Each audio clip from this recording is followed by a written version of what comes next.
So hi guys, panibagong vlog na naman tayo for today's video. So ayan, gagawa ako ng kimbap. First time ko gumawa ng kimbap guys. So ayan, pinaprepare ko na yung rice.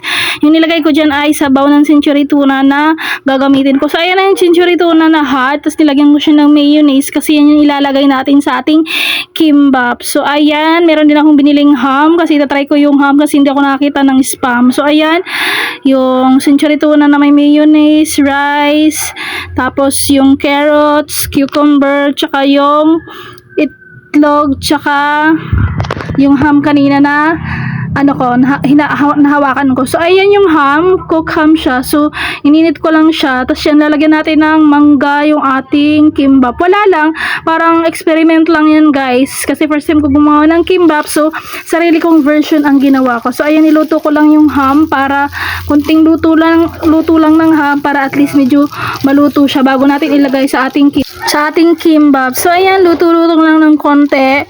Tapos yan, ang itlog naman, inano ko na yung itlog, prinito ko na siya doon sa parang pangsangyup na kawali na parang flat lang siya. So ayan, maganda siya kasi nga flat na flat, so maano mo talaga yung itlog, parang mahuhulmo mo siyang bilog.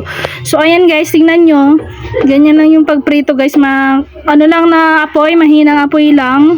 So first time ko talaga gumawa ng kimbap guys, kaya kung ano lang yung ingredients na nabili ko sa palengke, yun lang. Kasi mahirap din maghanap ng ingredients dito sa probinsya ng kimbap. So pumunta na nga ako ng city pero wala pa rin akong nahanap na complete recipe ng kimbap natin. So wala nga akong nabiling sesame oil, so kaya nilagay ko na lang dun sa rice yung sabaw ng century tuna na hot na medyo may mantika. So ayan, maluluto na yung ating itlog, so patayin na natin kasi babaliktarin na natin guys. So ganyan lang siya prituhin, kailangan mong nipisan kasi hihiwain mo pa yan para panlagay sa kimbap. So ayan na nga guys, babaliktarin ko na yung itlog na yan para hindi siya masira. Inano ko muna siya, niluto ko muna talaga yung ilalim bago natin baliktarin kasi baka mamaya pag binaliktad natin masira, sayang yung effort natin na pabilugin yan kasi hihiwa-hiwain pa natin yan guys. So ayan na nga, binaliktad ko na siya guys, success yung ating pagbaliktad. So ayan, okay na siya. So antayin lang natin maluto yung sa ilalim kasi sa ibabaw yung kanina para mamaya hiwa-hiwain na natin siya after maluto ng ating itlog guys. So ganyan lang, itlog lang. Tapos ayan na nga yung ating nori wrapper na binili ko pa siya sa TikTok shop.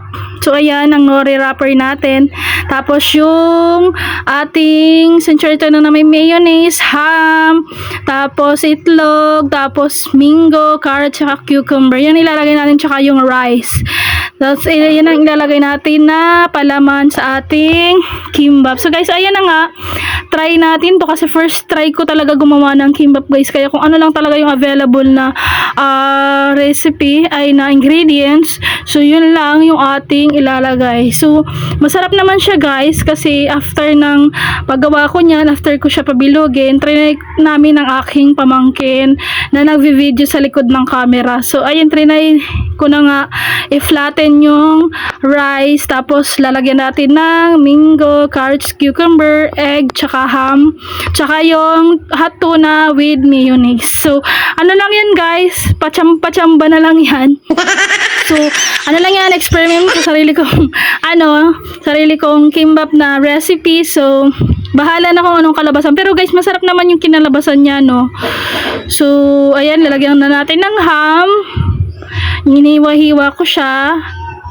Tapos yung itlog, malinis naman guys yung kamay ko kasi syempre nagugas naman tayo before tayo mag-hiwa-hiwa ng ating mga ingredients. Tapos yung carrot pala, niluto ko na kalimutan kong lutuin. Medyo parang fry mo lang siya ng konti para at least hindi masyadong hilaw yung ating carrot. So munting fry lang.